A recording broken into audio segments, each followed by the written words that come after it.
Hello dear, आपका trigonometry की अगली वीडियो के अंदर बहुत बहुत स्वागत है। इसके अंदर बहुत ही इंटरेस्टिंग और ऐसे क्वेश्चन करने वाले हैं जो काफ़ी फ्रीक्वेंट हैं, काफ़ी फ्रीक्वेंटली अपने एग्ज़ाम के अंदर दिखते हैं। और मैं इस तरीके से करवाऊंगा, हमेशा की तरह इस तरीके से करवाने की कोशिश करूंगा कि कंप्लीटनेस फील हो, चीज़ें रटनी ना पड़े हैं, आपको आसान लगें, ठीक है, और आपको मज़ा आए, इंटरेस्टिंग लगे। तो चलिए जी स्टार्ट करते हैं। पेन नोटबुक सब कुछ ले आओ, आराम से खुश होकर बैठो। उम्मीद है कि मैथ्स को बिना बर्डन आप कर पा रहे होंगे, आपको इंटरेस्टिंग लग रहा होगा, मज़ेदार लग रहा होगा, मज़े आ रहे होंगे और इम्प्रूवमेंट हो रही होगी। ठीक है, दो स्किल बहुत ही ज़्यादा ज़रूरी हैं। नंबर वन, एक तो अपना जो सिलेबस है, मतलब दो चीज़ें बहुत ही ज़्यादा ज़रूरी हैं। एक तो जो अपना सिलेबस है वो रिलेवेंट हो, उसका बार बार रिवीजन हो, वो हमें अच्छे से समझ में आ जाए, इस तरीके से किया जाए कि हमें बहुत ज़्यादा चीज़ें रटनी ना पड़े, हमें चीज़ें समझ में आ जाए। तो सिलेबस करने में भी कई चीज़ें होगी, रिलेवेंट हो, ऐसे मैंने कई चीज़ें बता दी। तो एक तो ये चीज़ होगी मोटी मोटी, और दूसरा क्या है, उस सिलेबस को करके उसको जब आप रिवाइज करते रहेंगे, उसके बाद जब आप मॉक्स देंगे तो उनको एनालाइज करना है। सिलेबस तो हमने कर लिया, अब ये नहीं है कि उस सिलेबस को बार बार, देखो दो तरीके हैं, तो गधे वाला तरीका है, इस सिलेबस को बार बार करते रहो, बार बार करते रहो, तो कभी ना कभी तो मॉक्स में मार्क्स बढ़ ही जाएंगे। तो क्या मैं आपको रिवीजन के लिए मना कर रहा हूँ? नहीं, ये चीज़ मैं आपको 1-2 मिनट लेकर डिटेल में बताता हूँ। देखो, सिलेबस में सबसे पहले क्या बात है कि भैया रिलेवेंट हो, ठीक है, और जो मेथड्स हैं वो एफिशिएंट हो। ऐसे ना हो कि फालतू की चीज़ें रटनी पड़ रही हैं, हम चीज़ों को समझ रहे हैं, इंटरेस्टिंग हमें लग रहा है, ठीक है। और उसके बाद सिलेबस का रिवीजन हो। अब इसके बाद दो चीज़ें हैं, सिलेबस अपना हो गया, मॉक्स हमने दे दिए, मॉक्स में मार्क्स हर एक बंदे के कम आएंगे। अगर आप पहला मॉक कोई बंदा देगा, सिलेबस करने के बाद, पूरा करने के बाद भी कम आएंगे। क्यों? ये है नॉलेज लेना, उसके बाद ये है उसको यूज़ करना, ठीक है। एक तो है हमने अच्छे से सारे मूव्स अपने सीख लिए, उसके बाद अब सामने ओपोनेंट आएगा तो मुक्के तो लगेंगे ही, लातें तो लगेंगी ही, समझ रहे हो। मान लो मार्शल आर्ट कर रहे हो तो सामने से ये थोड़ी आप सब कुछ सीख कर आ गए तो आपको तो एक भी लात नहीं पड़ेगी। क्यों भाई? वो भी तो इंसान है बंदा, वो भी प्रैक्टिस करके आया है। अनटिल एंड अनलेस एक छोटे बच्चे के साथ आप लड़ने लग जाओ, ठीक है। तो अपने कॉम्पिटिटिव एग्जाम में तो भाई पढ़कर आए हैं, ये हम मान लेते हैं, ठीक है, कंपटीशन उन्हीं से है। तो हम मॉक देंगे तो स्टार्टिंग में जितनी हमें नॉलेज है उसके कंपैरिजन में कम मार्क्स आते ही हैं, ठीक है। तो उसके बाद हम सिलेबस का रिवीजन बार बार करते रहेंगे, रिवीजन करेंगे तो चीज़ें स्ट्रॉन्ग होएंगी, चीज़ें हमें ज़्यादा याद होएंगी, चीज़ें हमें ज़्यादा स्ट्राइक होएंगी। लेकिन हम सिर्फ इस बेस पर नहीं चलेंगे, अंधेरे में तीर नहीं चलाएंगे। एग्जैक्टली हमारे कहाँ पर मार्क्स नहीं आ रहे, मॉक के अंदर दो चीज़ें होंगी, एक तो मार्क्स आ रहे हैं, एक मार्क्स नहीं आ रहे। जहाँ पर मार्क्स आ रहे हैं वहाँ पर ये देखेंगे कि कहीं हमने तुक्का तो नहीं मारा, तुक्के से नंबर ले लिए, तो वो तो पेपर में क्या पता आए या ना आए, पेपर में उसको मैं ठीक करूँ या गलत करूँ, अगर मैंने यहाँ पर तुक्का मार के नंबर ले लिया तो एक तो यहाँ पर हमने ये देखना है कि कौन सा ऐसा क्वेश्चन था जो मेरा तुक्के से ठीक हो गया। दूसरा, जहाँ पर मार्क्स नहीं आ रहे उस पोर्शन को एनालाइज करना है कि क्यों मार्क्स नहीं आ रहे भाई, क्या प्रॉब्लम है। अच्छा, ये प्रॉब्लम है, और एक ही प्रॉब्लम नहीं होगी, हो सकता है दो क्वेश्चन के साथ एक प्रॉब्लम हो कि सिली मिस्टेक कर दी, 3 क्वेश्चन ऐसे हो कि आपको आते थे पर स्ट्राइक नहीं हुए, और एक क्वेश्चन ऐसा हो कि आता ही नहीं था, कंसेप्ट ही आपको नया लग रहा है। फिर ध्यान से देखा, अच्छा कंसेप्ट को ऐसे ट्विस्ट किया है ऐसे ट्विस्ट करके तो मैंने कंसेप्ट कभी देखा ही नहीं। तो देखो, तीनों अलग अलग प्रॉब्लम है, तो तीनों के लिए सॉल्यूशन क्या होगा? अलग अलग सॉल्यूशन होएगा। तो बातें आप समझ रहे हो?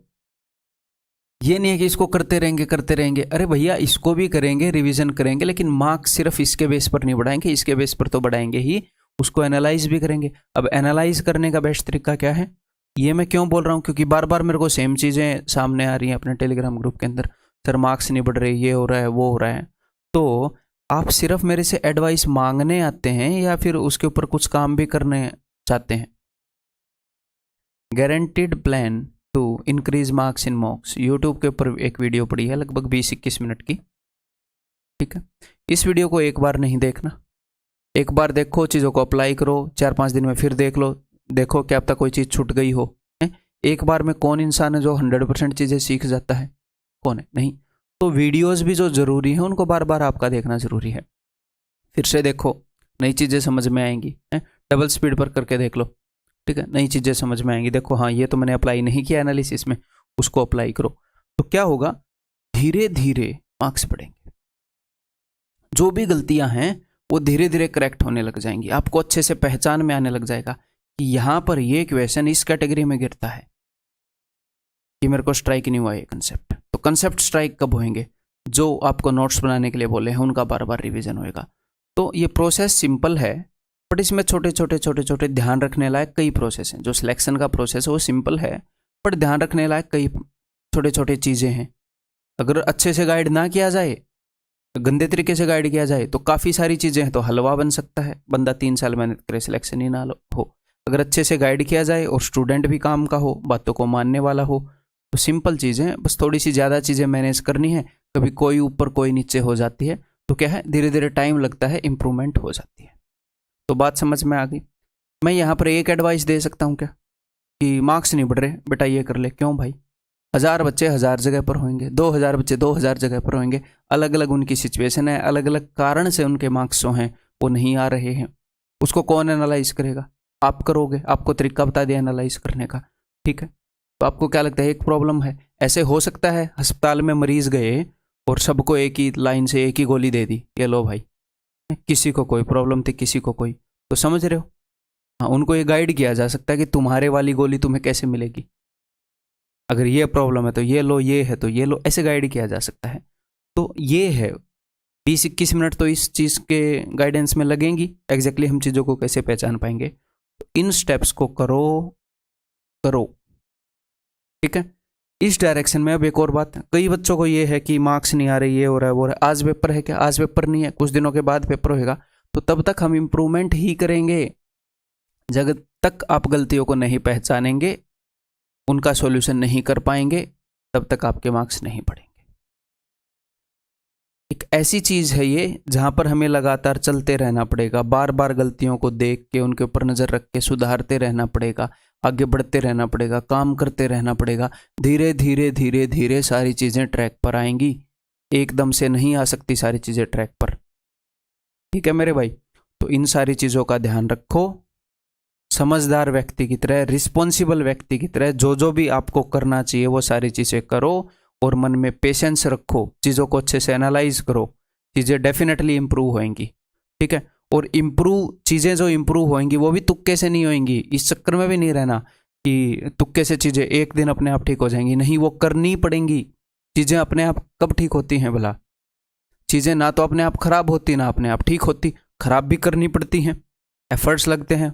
पढ़ेंगे नहीं, सोए पड़े रहेंगे, मूवी देखेंगे, टाइम वेस्ट करेंगे, अपने आप थोड़ी खराब हुई है, हमने करी है। इम्प्रूव भी अपने आप नहीं होती, हमें करनी पड़ती हैं, ठीक है। तो आपके हाथ में क्या है, आज एक दिन है आपके पास, तो इस एक दिन में 1 साल की मेहनत कर दो, कर सकते हो, पॉसिबल है, नहीं है। एक दिन में 10 दिन की मेहनत कर दो, पॉसिबल है, नहीं है। एक दिन में 2 दिन की मेहनत कर दो, मान लो मैं पॉसिबल भी मान लो ये चीज़ कि एक दिन में 2 दिन की मेहनत कर दोगे, तो ऐसे कितने दिन बिता दोगे तुम एक दिन में 2 दिन की मेहनत करके, हफ्ते बाद तुम फ्रस्ट्रेट हो जाओगे इतनी ज़्यादा मेहनत करके। तो एक दिन में 1 दिन की मेहनत कर दो, इतना एक्सपेक्ट कर सकते हैं मैं आपसे, आप खुद से, आपके पेरेंट्स आपसे, इतना हम एक्सपेक्ट कर सकते हैं। सबसे ज़रूरी बात तो है कि आप आपसे एक्सपेक्ट करें। तो आज के दिन आज का काम निपटा दो बस। तो आज के दिन में, एक दिन में 1 साल जितनी इंप्रूवमेंट होएगी नहीं होएगी, कितनी होएगी, 1 दिन जितनी होएगी, अगले दिन 1 दिन जितनी होएगी, अगले दिन 1 दिन जितनी होएगी। लेकिन वो एक एक दिन मिला मिलाकर एग्जाम तक क्या है, हम मतलब काफ़ी अच्छे हो चुके होंगे, और उम्मीद है अब तक भी आप इम्प्रूव हो रहे हैं, ठीक है। तो अपनी इम्प्रूवमेंट भी कॉन्शियस होकर हम करेंगे, ऐसे नहीं है तुक्के से हो रही है। मान लो अंधेरा है, मेरे सामने एक वो डार्ट बोर्ड है जहाँ पर ऐसे तीर मारते हैं, तो डार्ट बोर्ड है, अंधेरे में आपने मेरे को बताया नहीं कि डार्ट बोर्ड कहाँ पर है, तो मैं मेरे को 100 डार्ट दे दिए, मैं रूम में हर जगह मार दूंगा, तो 2-3 तो उसके ऊपर लग ही जाएंगे। तो वो मेरी स्किल थी या तुक्का था, वो तुक्का था। तो भैया कॉन्शियस होकर इम्प्रूवमेंट करेंगे, ऐसे नहीं लगे पड़े गधों की तरह हैं, थोड़ी मोटी तो इम्प्रूवमेंट होएगी। तो इस रास्ते को अपनाओ, ठीक है, जो मैं आपको बोल रहा हूँ, ऐसे करो काम, तब बात बनेगी। क्लियर है। अब मैं आगे बढ़ रहा हूँ भाई, तो बढ़िया से पोस्चर में तन के बैठ जाओ, इसको मैं रब कर रहा हूँ, किसी को ये लिखना है तो लिख लो, अदरवाइज आपके दिमाग में मैंने सेट कर ही दिया है। ठीक है जी। तो अब हम करने वाले हैं जी complementary function pairs. Complementary function pairs का क्या मतलब है अभी थोड़ी देर में आपको पता चल जाएगा। देखो जैसे ये क्यों होता है मैं आपको इसके पीछे का रीजन बता देता हूं, पहले मैं लिख देता हूं यहां पर कि sine 90 minus theta is equal to cos theta, या फिर cos 90 minus theta is equal to sine theta. ठीक है, साइन और कोस का जोड़ा होता है, टेन और कोट का जोड़ा होता है, tan 90 minus theta is equal to cot theta, या फिर इसी बात को मैं ऐसे भी बोल सकता हूं कि cot 90 minus theta is equal to tan theta. ये मैं आपको प्रूव भी करके दिखाऊंगा ऐसा क्यों होता है। ठीक है, जितना प्रूव करना जरूरी है उतना। सीकेंट और कोसिकेंट का पेयर होता है और इनका पेयर क्यों होता है वो भी बताऊंगा, is equal to cosecant theta. या फिर इस बात को ऐसे लिख सकते हैं, cosecant 90 minus theta is equal to secant theta. तो अभी देखते हैं क्यों होता है। देखो आपको मैं अच्छे से ग्राफ पढ़ा चुका हूं, अरे भाई हाँ देखो, तो ये मैं ग्राफ बना रहा हूं साइन का, तो साइन का ग्राफ ऐसे बनता है। ठीक है, ये मैं ग्राफ बना रहा हूं कोसाइन का, बोले तो कोस का ग्राफ ऐसे बनता है। तो मुझे एक बात बताओ, साइन का और कोस का ग्राफ एक जैसा है क्या? एक जैसा ही है लगभग, मतलब अगर मैं लंबी सीरीज देखूं, अगर मैं इसको तो लंबी सीरीज देखूं तो यही है, एक जैसा ही है। हाँ, तो कोस जो वैल्यू अचीव करता है, कोस ने यहां पर वैल्यू अचीव करी 1, साइन भी ये वैल्यू अचीव करता है। हो सकता है 0 डिग्री पर ना करे, लेकिन किसी न किसी एंगल पर तो करता है। हाँ जी सर, करता तो है। कोस ने जो भी वैल्यू अचीव करी, हर वो वैल्यू साइन अचीव करता है। इसी तरीके से अगर आपको याद हो, टेन और कोट के ग्राफ एक जैसे थे कि नहीं? एक जैसे थे। तो टेन जो वैल्यू अचीव करता है, कोट हर वो वैल्यू अचीव करता है, बस थोड़े से अलग एंगल पर अचीव करता है। सीकेंट और कोसिकेंट के ग्राफ एक जैसे थे कि नहीं?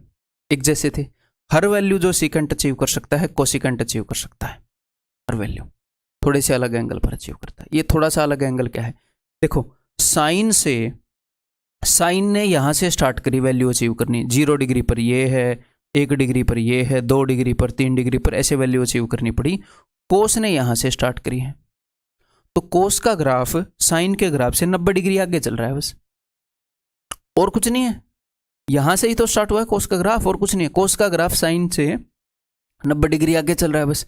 ऐसे ही टेन और कोट के ग्राफ में रिलेशन है, सेम वैल्यू अचीव कर रहे हैं, बस थोड़े से एंगल के बाद सेम वैल्यू, सेम चीजें रिपीट होनी स्टार्ट हो जाती हैं। ऐसे ही सीकेंट और कोसिकेंट की रिलेशन है। तो जिनके ग्राफ एक जैसे हैं ना, उनके बीच में ये रिलेशन है। वैल्यू वो सारी एक बंदा जो वैल्यू अचीव करता है, दूसरा बंदा, दूसरा फंक्शन सारी वो वैल्यू अचीव करता है, बट एक अलग एंगल पर। वो एक वैल्यू जो किसी एंगल पर अचीव करता है साइन, कोस भी वो वैल्यू अचीव करता है बट अलग एंगल पर अचीव करता है। तो वही रिलेशन हमने देखकर जितना हमें प्रूव करना चाहिए, अदरवाइज एग्जैक्टली ये भी मैं प्रूव कर सकता हूं बट उसकी जरूरत नहीं है। ठीक है, जितना हमें प्रूव करना चाहिए वो ये है कि थोड़े से अलग एंगल पर वो एग्जैक्टली सेम वैल्यूज अचीव कर रहे हैं। तो वो रिलेशन जब हम डेवलप करते हैं, अच्छे से मैथमेटिकली प्रूव करते हैं, तो ये रिलेशन हमारे सामने आती है, जो कि आपको याद होनी चाहिए, क्लियर है? तो साइन और कोस का रिलेशन क्यों है? ग्राफ एक जैसा है, टेन और कोट का ग्राफ एक जैसा है, सीकेंट और कोसिकेंट का ग्राफ एक जैसा है, इसीलिए ये रिलेशन है। ठीक है मेरे भाई, ये चीज लॉजिकली आपको समझ में आ गई। मैंने डायरेक्टली नहीं रटवाई, टेन के साथ कोट करो, जिनके ग्राफ एक जैसे हैं वो वैल्यू अचीव कर रहे हैं थोड़े थोड़े गैप के बाद। ठीक है, तो उससे जब हमने रिलेशन डेवलप करी तो ये रिलेशन आई। इससे भी और बढ़िया रिलेशन है इनके बीच में, वो हम क्वाड्रेंट सिस्टम में करेंगे। अभी के लिए इतना रट लो बस, ठीक है, समझ लो, याद कर लो, जो भी इस वर्ड को आप लो इतना कर लो। ठीक है जी, तो sine 90 minus theta is equal to cos theta, tan 90 minus theta is equal to cot theta, secant 90 minus theta is cosec theta. अब मैं इस चीज को एक और नजरिए से आपको दिखाऊं कि अगर इज इक्वल टू के इधर साइन है और इज इक्वल टू के उधर कोस है, तो और उन दोनों को इक्वल एग्जामिनर ने बोल दिया, तो यानी कि इन दोनों का सम जो है वो 90 है कि नहीं? 90। हाँ जी sir, 90 minus theta in theta का सम 90 है, 90 माइनस थीटा इन थीटा का सम 90 है। ऐसे करके हम बहुत सारे क्वेश्चन कर सकते हैं, डायरेक्टली बिना लिखे कर सकते हैं। तो अगर मैं आपको ये बोलूं कि cos x is equal to sine y, तो हमें पता है कोस और साइन का पेयर है कॉम्प्लीमेंट्री वाला। तो अगर कोस के आगे कुछ एंगल है और साइन के आगे कुछ एंगल है, यहां पर शर्त यह है कि एक्स और वाई फर्स्ट क्वाड्रेंट में होने चाहिए, ये 90 से छोटे होने चाहिए, ठीक है। तो वहां पर वो शर्त आपको देगा, टेंशन नहीं लेनी, ठीक है। अदरवाइज तो भैया जरूरी नहीं है इनका सम 90 हो, क्वाड्रेंट सिस्टम करूंगा तो आपको समझ में आ जाएगा, ठीक है। तो यहां पर शर्त क्या है, x and y are less than 90, ये दोनों फर्स्ट क्वाड्रेंट में, ठीक है। तो एक्स और वाई का सम क्या है, एक्स और वाई का सम 90 है। इसी तरीके से अगर मैं आपको ये बोलता हूं कि भैया tan x is equal to tan y, sorry tan x is equal to cot y, तो इसका ये मतलब है कि x plus y is equal to 90, या फिर ये बोलूं कि secant x is equal to cosecant y, यानी कि x plus y is equal to 90। Clear है। ये जो कोसिकेंट y है इसको मैं ऐसे लिखूंगा कि कोस y को ऐसे लिख सकते हैं secant 90 minus y, cos theta is equal to secant 90 minus theta. हाँ जी सर, तो ये देखो अब यहां पर भी सीकेंट है, यहां पर भी सीकेंट है, तो एंगल तो इसका मतलब इक्वल होएगा। तो x is equal to 90 minus y, y इधर आएगा, x plus y is equal to 90। वो चीज़ मैंने प्रूव भी कर दी, समझा भी दी, बिना प्रूव किए भी आपको समझ में आ जानी चाहिए थी, ठीक है। अगर कभी ये हो, एग्जामिनर क्या करेगा, ऐसे फंक्शंस जो एक दूसरे के कॉम्प्लीमेंट्री फंक्शन पेयर हैं, साइन और कोस, टेन और कोट, जिनके ग्राफ एक जैसे हैं, सीकेंट और कोसिकेंट, वो लिखेगा आमने सामने इज इक्वल टू के, और यहां पर उनके एंगल लिखे होंगे तो उन एंगल्स का समझो हो 90 होगा। ये आप ध्यान रखो, सबसे पहला टाइप जैसा इस नॉलेज के ऊपर बेस्ड आता है। और टाइप भी मैं आपको करवाता हूं, देखो ये हैं सारे टाइप, ये यहां पर मैं प्रूव, ये तो मैं आपको प्रूव करके बता चुका, ठीक है। अब यहां पर देखो, अगर आपको ऐसे लिखा हुआ मिले कि tan x into tan y is equal to 1, इसका मतलब x और y का सम 90 है। क्यों है अभी बताता हूं, देखो अगर आपको ऐसे लिखा हुआ मिले tan x is equal to cot y, तो इसका मतलब क्या है, x और y का सम 90 है, कॉम्प्लीमेंट्री पेयर्स हैं, इज इक्वल टू के इधर उधर रखे हैं। जब थोड़े से क्वेश्चन प्रैक्टिस करेंगे तो ये चीज़ें आपको याद हो जाएंगी, फिलहाल आप नोट्स के अंदर लिख लो, ठीक है, हालांकि नोट्स के अंदर लिखी हुई है, ठीक है। तो इस कोट y को मैं क्या लिख सकता हूं, इस कोट y को मैं लिख सकता हूं tan x, तो यहां पर आपको पता है, यहां से आप बोल सकते हो कि x plus y is equal to 90, बोल सकते हैं कि tan x is equal to cot y है, tan और कोट जो है कॉम्प्लीमेंट्री फंक्शन का पेयर है ये, इसका मतलब x और y का सम 90 है, ठीक है। अब मैं इस कोट को भी tan में कन्वर्ट करना चाह रहा हूं, तो ऐसे कर सकता हूं, हाँ जी सर कर सकते हो। अब मैं इस tan को इधर लेकर आऊं, हाँ जी सर लेकर आ रहे हैं, तो tan x into tan y equal to 1। तो इसका मतलब अगर कई सारे टेंजेंट के फंक्शन हो और उन सब का प्रोडक्ट जो है वो 1 है, उन सब का प्रोडक्ट जो है वो 1 है, इसका मतलब x और y का जो सम है वो 90 है। या फिर इसका उल्टा बोलूं, इसका उल्टा क्या बोलूं कि अगर आपको ऐसे मिल जाए कि tan 40 degree into tan 50 degree, इसका मतलब इसका प्रोडक्ट 1 होएगा, 40 और 50 90। प्रूव इसको हम कर सकते हैं, tan 50 डिग्री को मैं लिखूंगा कोट, tan को कोट में बदलूंगा तो 90 में से इसको घटाना पड़ेगा, तो कोट 90 माइनस 50 कोट 40, कोट 40 और tan 40 एक दूसरे के रेसिप्रोकल है, तो कट के 1 ही आएगा। बट हमें क्या याद रखना है, बिकॉज वो इस फॉर्मेट को बार बार दे रहा है, बार बार दे रहा है, तो मैं एक बार आपकी नज़र से कंसियसली इसको गुजार रहा हूँ, बस रटना नहीं है, कंसियसली आपकी नज़र से गुजार रहा हूँ, नोट्स के ऊपर लिखेंगे, इसका रट्टा नहीं मारना, बस इसको बार बार देखना है, बार बार अपनी आंखों के सामने प्रूव करना है कि अच्छा ऐसा होता है तो ये होता है, that's it, more than enough, strike होएगा, मैं बता रहा हूं। जिस तरीके से tan काम करता है उसी तरीके से कोट काम करता है। तो कोट x और कोट y, अगर यहां पर x और y का सम 90 है तो कोट x और कोट y का प्रोडक्ट 1 होगा, या कोट x कोट y का प्रोडक्ट 1 है तो x और y का सम 90 है, ठीक है। तो यहां पर भी x plus y is equal to 90। अब यहां पर इसको प्रूव करते हैं, देखो वो कैसे कैसे यूज करता है। tan और कोट एक दूसरे के रेसिप्रोकल थे, तो उसने इस प्रॉपर्टी को ऐसे यूज कर लिया। tan और कोट एक दूसरे के रेसिप्रोकल है, हाँ जी, टेन और कोट कॉम्प्लीमेंट्री फंक्शन के पेयर भी हैं, इनके ग्राफ भी एक जैसे हैं। तो उसने एक सिचुएशन डेवलप करी इसी से और इसके ऊपर सवाल पूछना स्टार्ट कर दिया। अब साइन और कोस, साइन 90 माइनस थीटा और कोस 90 माइनस थीटा, साइन और कोस का पेयर है कॉम्प्लीमेंट्री फंक्शन का, तो साइन और कोस की एक आइडेंटिटी है, वो उसको यूज करना स्टार्ट कर देगा। सिंपल है, ठीक है, मतलब उनका मिक्सचर बना देगा कंसेप्ट के साथ। तो ये मैं आपको बताता हूँ। देखो, अगर ऐसे हो कि sine square x plus sine square y, और ये वाई क्या है, ये वाई है 90 माइनस एक्स, यानी कि अगर ये 40 है तो ये 50 है, ये 30 है तो ये 60 है, मतलब कि दोनों का सम 90 है। X plus y is equal to 90। ठीक है सर, ओके। अब मैं ये बताता हूँ कि ये 1 कैसे होगा। देखो, तो साइन स्क्वायर वाई का क्या बनेगा, साइन स्क्वायर वाई का बनेगा cos square 90 minus theta, sine theta is cos 90 minus theta, और कोस 90 माइनस वाई क्या आ जाएगा, एक्स। भैया एक्स और वाई का सम ही तो 90 है, तो 90 minus y is equal to x. तो sine square x plus cos square x is equal to 1। तो ये जो साइन स्क्वायर वाई है इसका कोस स्क्वायर एक्स बनेगा, एक्स और वाई का सम तो 90 है, तो 90 में से वाई को घटाएंगे तो एक्स आएगा, तो इसका बनेगा cos square x, sine square x और cos square x is equal to 1। तो अगर हमें ऐसे मिले कि साइन स्क्वायर एक्स और साइन स्क्वायर वाई और एक्स और वाई का सम 90 हो, इसका मतलब ये 1 होएगा। इसको कोस में कन्वर्ट करने की जरूरत नहीं है, अगर हम कोस में कन्वर्ट करेंगे तो हम कर सकते हैं, बट जरूरत है नहीं। जैसे ये 5 एंड 85 90 है तो ये 1 ही होएगा। क्यों? क्योंकि ये आप अभी सीधे देख रहे होंगे कि साइन को मैं अगर कोस में कन्वर्ट करूंगा तो एंगल को 90 में से घटाना पड़ेगा 90 माइनस थीटा, तो ये कोस स्क्वायर 5 बनेगा, तो sine square theta plus cos square theta equal to 1। ये बता रहा हूँ, वैल्यूज में और अच्छे से समझ में आया होगा। ठीक है, तो sine square 10 plus sine square 80 is equal to 1। ठीक है, क्लियर है मेरे भाई? ऐसे ही कोस के साथ लागू होएगा कि cos square 1 plus cos square 89, ये क्या होएगा, ये 1 होएगा। क्लियर है मेरे भाई? समझ में आ गई बात?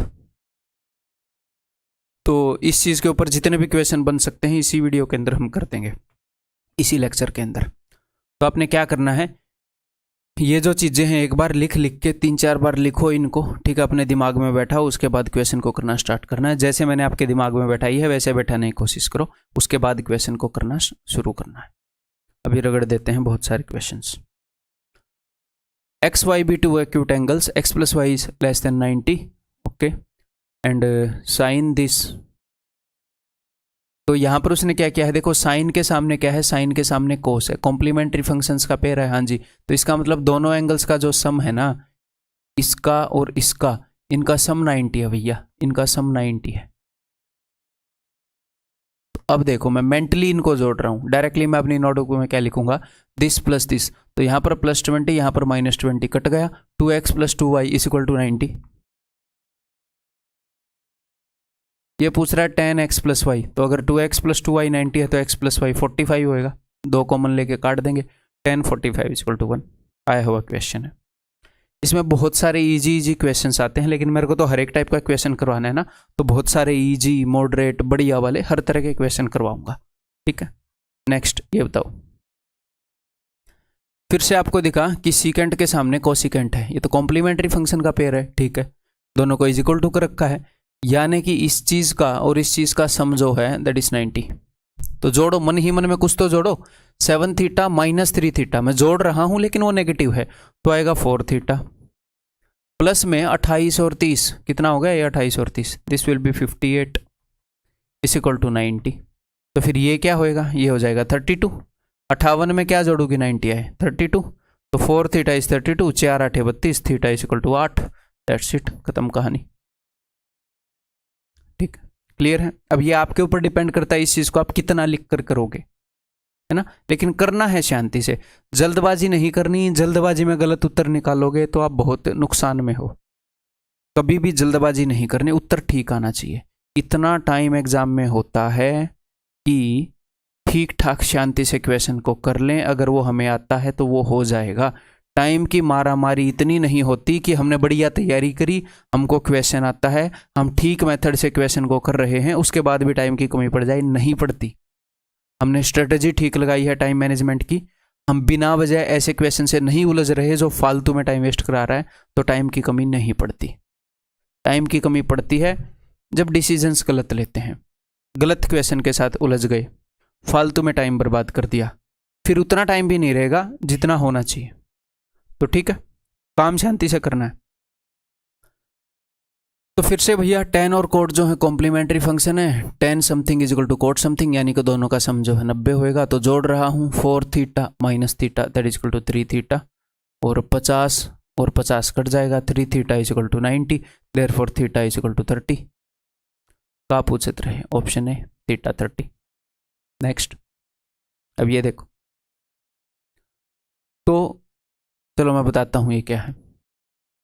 साइन और सेक समथिंग इज इक्वल टू 1, तो इस साइन को अगर मैं उधर भेजूं, ये है सीकेंट 30 प्लस अल्फा, अगर इस साइन को मैं यहाँ से यहाँ नीचे भेजूंगा तो ये 1 बाई नीचे क्या होएगा, साइन अल्फा। अब मैं इसको ऊपर पहुंचाना चाह रहा हूँ, तो इसका रेसिप्रोकल क्या होता है, इसका रेसिप्रोकल होता है कोसेक, साइन का उल्टा। अब 90 माइनस वाला फंक्शन नहीं पूछ रहा है, रेसिप्रोकल नीचे से ऊपर भेजेंगे तो इसका रेसिप्रोकल कोसेक, तो ये ऊपर जाएगा कोसेक। तो आप ये कर सकते हो, देखो मैं नीचे से किसी चीज को ऊपर भेज रहा हूं या इज इक्वल टू के उधर से यहां ऊपर की ऊपर ला रहा हूं, तो बात तो सेम ही होती है। यहां से चीज नीचे आनी है, नीचे से ऊपर जानी है। तो आप ये भी बोल सकते हो, जब आप किसी चीज को इधर से इधर लाओ, जब आप किसी चीज को इधर से इधर लाओ, किसी ट्रिग्नोमेट्रिक फंक्शन को इधर से इधर लाओ, तो उसका रेसिप्रोकल लिख दिया करो यहां पर डायरेक्ट। साइन अल्फा को यहां से यहां ट्रांसफर कर रहा हूं, ऊपर के ऊपर रख रहा हूं, अदरवाइज इसको नीचे भेजना बनता है। ऊपर से चीज इधर नीचे आएगी, मैं ऊपर के ऊपर रख रहा हूं तो इसका रेसिप्रोकल रखूंगा। ठीक है, तो यहां पर कोसेक होएगा। तो ये है सीकेंट और कोसिकेंट ही। तो अब कई बच्चे यहां पर ऐसे रटने की कोशिश करते हैं, जैसे मैंने आपको ये बता दिया कि भैया sine x is equal to cos y, तो इसका मतलब क्या है कि एक्स और वाई का सम 90 है।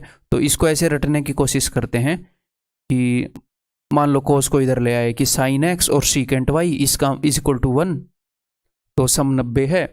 ऐसे रटना नहीं है, सिर्फ ये याद रखो sine x cos y, sign और कोस, टेन और कोट, सीकेंट और कोसिकेंट, दैट्स इट। बाकी चीज़ों को रटना नहीं है। रटने के तरीके भी निकल सकते हैं बट गड़बड़ होने के चांसेस होते हैं। एक स्टेप एक्स्ट्रा ही कर लो क्वेश्चन में, कोई दिक्कत नहीं होती मेरे भाई। ठीक है, रटने की जरूरत होगी तो मैं बता दूंगा। ये यहां पर गया मन ही मन में, तो मन ही मन में तो आप यहां से भी तो इसको भेज ही सकते थे। साइन को अगर मैं उधर भेज दूं तो ये क्या बन जाएगा, ये कोसिकेंट बन जाएगा। ठीक है, तो ये सीकेंट है, उधर कोसिकेंट है, ये तो कॉम्प्लीमेंट्री फंक्शन के पेयर हुए, तो एंगल के, तो इनके सामने जो एंगल है उनके सम 90 हुए। तो मैं मन ही मन में कर सकता हूँ, साइन अल्फा उधर गया, कोस अल्फा, तो अल्फा और ये यानी कि 2 alpha plus 30 is equal to 90। तो 30 में क्या जोड़ोगे, 90 आए सर 60, तो इसका मतलब ये जो है ये 60 है, तो इसका मतलब अल्फा जो है वो 30 है। ओके, तो अब हम यहाँ पर रख सकते हैं, तो sine 30 is equal to 1/2, cos 60 is equal to 1/2, answer is 1, that's it. ठीक है भाई। नेक्स्ट, ये चीज़ बताई मैंने आपको कि tan है, 2 tan का प्रोडक्ट या 4 tan का प्रोडक्ट ऐसे 1 है, तो इसका मतलब इन दोनों का सम जो है क्या है, 90 है। ओके, तो 2 theta plus 4 theta 6 theta is equal to 90। ये क्या बोल रहा है, ये बोल रहा है tan 3 थीटा, तो 3 थीटा क्या होगा, इसका हाफ है, तो दैट विल बी 45, तो tan 3 theta will be 1, option C. ये देखो, तो यहाँ पर ये 4 है, ये 86 है। हम चाहें तो tan 86 का इसका हम बना सकते हैं cot 90 minus theta cot 4। tan का कोट बनाना है तो एंगल को 90 में से घटाना पड़ेगा, आपको पता है। तो tan 4 इंटू कोट 4 1 रेसिप्रोकल है, लेकिन हम ऐसे नहीं करेंगे। यहाँ पर ये मैं बोल रहा हूँ, इतना का आपको याद होना चाहिए कि इनका सम अगर 90 है तो ये तो 1 हो गया जी, 1 इंटू इनका सम 90 है तो ये 1 हो गया जी, 1 इंटू 1 खत्म। आपको ऐसे सोल्व करने की जरूरत नहीं है। देखो इनका प्रोडक्ट 1 तो इनको भूल ही जाओ, इनका सम 90 प्रोडक्ट 1 तो भूल ही जाओ 1। ऐसे ही कोट के साथ है, 10 80 खत्म, 20 70 90 यानी कि इनका product 1, cos 60 is equal to 1/√3, that's it, option D. अब इसको √3 मत मार देना कई बंदे, tan 60 √3 होता है। नेक्स्ट, तो 1 डिग्री 89 डिग्री खत्म, 2 डिग्री 88 डिग्री, इनका प्रोडक्ट भी 1। तो ठीक है, टोटल कितने टर्म है 1 एंड 89, 89 टर्म है 1 से लेकर 89 तक। तो 2-2 के पेयर होंगे, उनके प्रोडक्ट ऐसे 1 बनते रहेंगे। ठीक है, 89 टर्म है, तो एक तो ऐसा टर्म होगा जिसका जोड़ा नहीं बनेगा। 2-2 टर्म के जोड़े बनेंगे, उनका प्रोडक्ट 1 होता रहेगा। एक तो ऐसा टर्म होगा ना, 89 ओड हैं, 88 में से तो 44 बन जाएंगे। तो वो कौन सा होता है जिसका जोड़ा नहीं बनेगा? बिकॉज हम एक स्टार्टिंग वाला ले रहे हैं, एक एंड वाला जोड़ा बना रहे हैं ऐसे, तो बीच वाला टर्म बच जाएगा। अब बीच वाला टर्म कौन सा होता है? ये जो सीरीज है ये क्या है? ये एक एपी है। तो एपी में बीच वाला टर्म कौन सा होता है? तो first plus last by 2, middle number आ जाता है। तो फर्स्ट प्लस लास्ट बाई 2 यानी कि 45 डिग्री। तो हमेशा 45 डिग्री वाला टर्म होएगा। क्यों? क्योंकि एक क्वेश्चन इसी बेस पर बन रहा है कि इसका और इसका सम 90 है, फर्स्ट और लास्ट का सम 90 है। क्वेश्चन बन ही इसी बेस पर रहा है कि सम 90 है, कॉम्प्लीमेंट्री एंगल्स के पेयर्स हैं। तो फर्स्ट प्लस लास्ट बाई 2 हमेशा 45 आएगा। तो बीच में हमेशा 45 वाला टर्म मिलेगा आपको एक्स्ट्रा, जिसका किसी के साथ जोड़ा नहीं बनेगा। तो बीच में tan 45 बचा हुआ है भैया, बाकी सब ने प्रोडक्ट दो ने मिलकर प्रोडक्ट 1 कर लिया। ठीक है, tan 45 की वैल्यू खुद की 1 होती है, तो आंसर इस ऑप्शन है। कई बच्चे फिर ये सोचते हैं कि बीच वाले टर्म की वैल्यू हमेशा क्या होती है? 1 ही होती है, tan 45 1 cot 45 1। ऐसे क्वेश्चन क्रिएट किए जा सकते हैं। आगे आप एक आधे देखेंगे भी कि जिनमें ऐसा नहीं होता है। तो हमने चीज़ें ऐसे रटनी नहीं है। आप ये समझ गए, मोर देन एनफ है। इसको हम बिना लिखे कर सकते हैं इस क्वेश्चन को। एग्रीड? नेक्स्ट ये बताओ, थीटा जो है वो 9 है। ठीक है सर, अगर थीटा 9 है तो cot theta, cot 2 theta, cot 3 theta, ठीक है, 4 5 कोट 9 थीटा। ओके जी, या तो आपको एक क्वेश्चन देखकर ये पता लग जाना चाहिए कि ये कहीं ना कहीं इस टाइप के क्वेश्चन जैसा है, बहुत सारे tan गुणा कर दिए, बहुत सारे कोट गुणा कर दिए, तो ऐसा ही क्वेश्चन बनता है मेरे भाई। ठीक है, तो मैं यहाँ पर ये देख रहा हूँ कि कितने थीटा लेने पर 90 बनेगा। तो दोनों तरफ अगर मैं 10 से गुणा कर दूँ तो tan theta is equal to 90। हाँ जी सर, तो ये देखो यहाँ पर कोट 1 थीटा, यहाँ पर कोट 9 थीटा, 9 थीटा और 1 थीटा, ये 90 बन रहा है सम। यानी कि इन दोनों का प्रोडक्ट क्या हो जाएगा? 1, है ना। ये कोट 9 है, ये कोट 81 है, 9 और 81 90 होता है। इनका प्रोडक्ट 1, इनका प्रोडक्ट 1, जो ऐसे करे हैं इनका प्रोडक्ट 1। ठीक है, इनका प्रोडक्ट 1, सिर्फ कोट 5 थीटा बच गया। थीटा की वैल्यू क्या है सर? 9, तो 9 5 45। ठीक है, तो कोट 45 की वैल्यू क्या आ जाएगी? That is 1। ठीक है, क्लियर है? आगे बढ़ जाऊं, ये बताओ, तो 41 एंड 49 सम कितना है? 90। तो ये हो गया 1। 42 एंड 48 सम कितना है? 90, ये 1। 43 47 1, 44 46 1, 45 फिर से 1। That's it. ये मैं सोचना ऐसे ही क्वेश्चन करवाऊंगा, आगे करवाऊंगा, टेंशन मतलब गर्म करना जरूरी है आपका दिमाग, क्योंकि ये क्वेश्चन बहुत ज़्यादा आते हैं। जो क्वेश्चन बहुत ज़्यादा आते हैं उनके थोड़े से ज़्यादा क्वेश्चन करवाने बनते हैं। ठीक है, दैट मेक्स सेंस। जो बहुत कम आते हैं उनके कम करवाने बनते हैं। जनरली इसका उल्टा करवा दिया जाता है, जो बहुत कम आते हैं वो बहुत ज़्यादा करा दे ताकि स्टूडेंट इंप्रेस हो जाए। ठीक है, ये बताओ, CGL Tier 2 का इक्वेशन है। तो फिर से बहुत सारे कोट मल्टीप्लाई, बहुत सारे tan मल्टीप्लाई, वहाँ से आपको मिलेगा ये हिंट कि अच्छा ये वो वाला क्वेश्चन हो सकता है। देखते हैं जी। तो यहाँ पर पहले वाला क्या है? π/20, लास्ट वाला क्या है? 9π/20। तो ये दोनों मिलकर क्या हो जाएंगे? tan π/20। तो यानी कि π/2 जो कि होता है 90 डिग्री, π/2। तो इन दोनों का प्रोडक्ट भी 1। ऐसे ही ये भी 7 और 3 10, इनका प्रोडक्ट भी 1। तो हमारे पास ये एक ही बच गया। ठीक है, तो ये क्या होएगा? ये हो गया कोट 45। भैया 5 चौके 20, π/4 है, पाई की वैल्यू 180 होती है, 180/4 45। Cot 45 is again 1, option D. ठीक है जी, नेक्स्ट ये बताओ,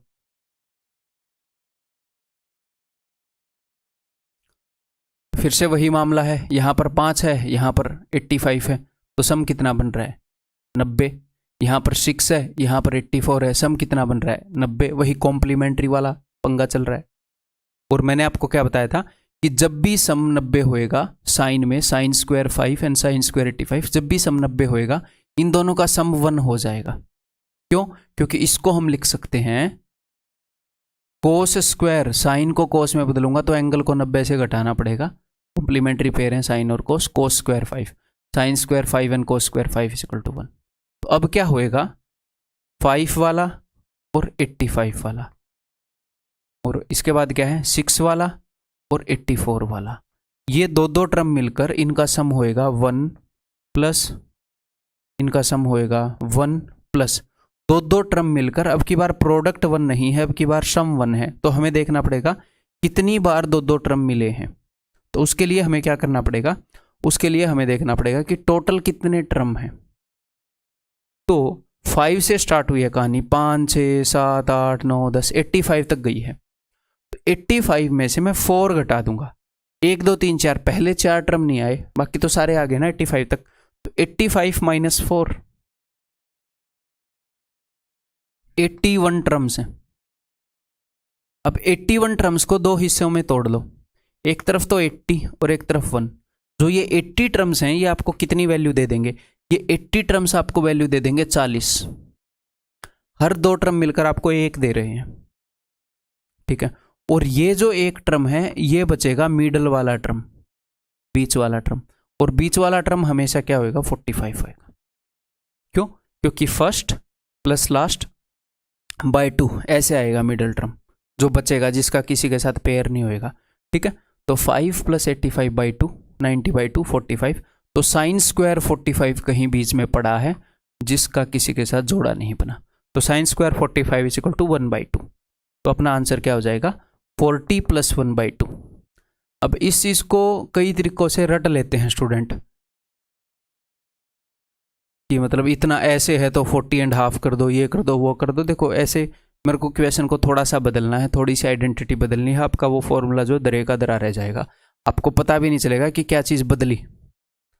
इसीलिए ये काम नहीं करने की हर एक छोटी छोटी चीज़ के लिए चीज़ें रट कर बैठे हो। मैं ये इसको नहीं बोल रहा कि जैसे मैंने डायग्राम बनाया है ऐसे आपने करना है, नहीं, ऐसे तो नहीं करना है, सिर्फ यही करना है, सिर्फ यही, इतना चीज़ें कॉन्शियसली हों, बस हमें पता हो कि मैंने क्या किया है। अच्छा बीच में टर्म था ये हाफ, चीज़ें फास्ट होंगी, डायरेक्ट आप फॉर्मूला रटोगे, हो सकता है उससे 1 या 2 सेकंड लेट हो जाएं, बस 3-4 सेकंड लेट हो जाएं उससे बस, ठीक है। बट एग्जामिनर कुछ बदलेगा तो हमें पता, अच्छा ये बदल दिया, अच्छा ये, तो अपना उत्तर भी बदल जाएगा, ठीक। क्लियर है? इतने भी टाइम की कमी नहीं है कि क्वेश्चन ही ना कर पाए एग्जाम में, है, ठीक है, क्लियर है जी। तो चीज़ें कंसियस चलेंगी। जैसे इस क्वेश्चन को करते हैं, देखो तो हमें ये पता लग गया कि भैया कोट 1 कोट 5, जैसे 1 और 89 का सम 90 है, ओके। यहाँ पर कितने का गैप है, 4 का गैप है, इससे 4 पहले क्या आएगा, इससे 4 पहले आएगा जी 85। हालांकि ये 85 लिखने की जरूरत नहीं है, थोड़ी सी प्रैक्टिस के बाद आपको पता लग जाएगा कि अच्छा वही वाला सिस्टम चल रहा है यहाँ पर, ठीक है। 5 और 85 क्या होगा 90। तो दो टर्म मिल रहे हैं, एक स्टार्टिंग वाला और एक एंड वाला, दो टर्म मिल रहे हैं और हमें 1 दे रहे हैं। तो एग्जाम में इस क्वेश्चन को कैसे करेंगे, अब तक दिमाग में चल रहा था। सबसे पहले मैं देखूंगा टर्म कितने हैं। तो देखो ये क्या है, ये एक एपी है, 1 5 9, एक एपी है, 4 का गैप, 5 और 4 9। तो number of terms in an AP, number of terms in an AP is equal to last term minus first term divided by common difference plus 1। तो टर्म्स कितने हैं, टर्म्स है मेरे भैया 89 माइनस 1, कॉमन डिफरेंस चल रहा है 4 का गैप चल रहा है, 4 प्लस 1। तो इसको मैं कैसे लिखूंगा, देखो 88/4, इतना दिमाग में मैं कर सकता हूँ, इतना छोटा सा दिमाग है अपना, है। 89 माइनस 1 88 डिवाइड बाई 4, तो आप लिखोगे 22 प्लस 1, ऐसे लिखो 22 प्लस 1। एग्जाम में यहाँ से लिखना आप स्टार्ट कर सकते हो, बाकी सब दिमाग में अपने चल सकता है। अब हर दो टर्म मुझे 1 ला कर दे रहे हैं, हर दो टर्म, तो ये जो 22 टर्म है ये मुझे ला कर देंगे 11, और ये जो एक टर्म बचता है इसको मिडिल टर्म मान लो, जिसका किसी के साथ जोड़ा नहीं बना। तो बीच में क्या बचेगा, बीच में बचेगा कोस स्क्वायर 45, जो कि मुझे ला कर देगा 1/2। तो सिर्फ मैं इतना लिखूंगा, ये मिडिल टर्म भी मेरे दिमाग में चल रही है, उसमें फॉर्मूला नहीं लिखूंगा फालतू का, क्यों, क्योंकि सिचुएशन को बदला जा सकता है, एक आधी बार बदलेगी, देखना आप। ठीक, क्लियर है? आगे बढ़ जाए। तो इस क्वेश्चन को कैसे करेंगे? तो भैया यहाँ पर ये 5 डिग्री है, तो ये क्वेश्चन किस बेस पर हो रहे हैं कि दो टर्म जिनका सम 90 है वो हमें मिलकर 1 दे रहे हैं। तो कई बच्चे तो यहाँ पर यही गड़बड़ करते हैं, फॉर्मूला डायरेक्ट रटते हैं, 5 से लेकर 90 तक गाड़ी गई है, फॉर्मूला चढ़ा देते हैं इसके ऊपर। लेकिन हमने इस टर्म को फिलहाल इंक्लूड नहीं करना है। क्यों? क्योंकि 5 और 85 इन दोनों का सम है 90, ना कि 5 और 95, वो तो ऑलरेडी 90 है। वो एक्स्ट्रा दे रखा है एग्जामिनर ने, जानबूझ के सीरीज के अंदर इंक्लूड कर दिया। ठीक है, तो 5 और 85 उसको एक बार हटाओ, साइन स्क्वायर 90 की तो हमें वैल्यू याद है 1 होती है। ठीक है, तो 5 और 85, तो क्वेश्चन पहचान में आ गया कि हाँ जी सर वैसा ही वाला क्वेश्चन है। तो अब 2 टर्म लाकर मुझे 1 देंगे। अब मैं देखूंगा कि कितने टर्म हैं। 85 यहाँ तक देख रहा हूँ मैं बस। तो यहाँ पर आप ऐसे भी देख सकते हो कि 85 माइनस 5, डिफरेंस कितने का? 5 का, डिवाइडेड बाई 5। लेकिन यहाँ पर ऐसे देखने की भी जरूरत नहीं है। क्यों? क्योंकि 5 का पाड़ा चल रहा है, 5 10 15, तो 5 एकम 5, 5 दूनी 10, कहाँ तक गया है? 17 5 85, तो 17 टर्म है मेरे भाई। 17 में से 16 टर्म आपको, हर 2 टर्म आपको क्या ला कर देंगे? 1। तो ये 16 टर्म तो आपको दे देंगे वैल्यू 8, और ये जो एक टर्म है ये आपको देगा हाफ, क्योंकि कौन सा टर्म बचेगा? Sign square 45। डायरेक्टली हाफ नहीं लिखनी, बस अपने दिमाग में ऐसे करना है, साइन स्क्वायर 45 हाफ। मैं चाह रहा हूं कि कंसियसली आप करो। वो कई बार 45 वाले फंक्शन को बदल देगा, कुछ भी कर देता है वो। ठीक है, तो अपना आंसर होएगा 9.5। ठीक है जी, नेक्स्ट। ये देखो इस क्वेश्चन में बदला जा सकता है बीच वाला फंक्शन। देखता हूँ आप करोगे कि नहीं, उम्मीद है यार करो आप इसको। ठीक है, भले ही टाइम लग जाए, मेरा सोल्यूशन आपने निकालने के बाद ही देखना है, भले ही 2-3 मिनट लग जाए, 4 मिनट लग जाए। इस टाइप के क्वेश्चन फिलहाल आए नहीं है। जैसे अब तक उसने क्या किया था, एक तो इस आइडेंटिटी को यूज़ किया था, sine square x plus cos square x is equal to 1। इसको अपने कॉम्प्लीमेंट्री वाले के साथ उसने यूज़ कर लिया था। दूसरा उसने इसको यूज़ कर लिया था कि tan x is equal to 1 by cot x, कि tan और कोट जो हैं एक दूसरे के कॉम्प्लीमेंट्री फंक्शन भी हैं और रेसिप्रोकल भी हैं, क्यों ना मैं इसको यूज़ कर लूँ। तो tan x into tan y is equal to 1, वो वाला बन गया। साइन स्क्वायर एक्स और साइन स्क्वायर, अगर इन दोनों का सम 90 है, sine square x and sine square y, तो वो वाला बन गया। अब मैंने इसको यूज़ कर लिया किसको, कि secant square x minus tan square x is equal to 1। ठीक है, कैसे मैं बताता हूँ, देखो।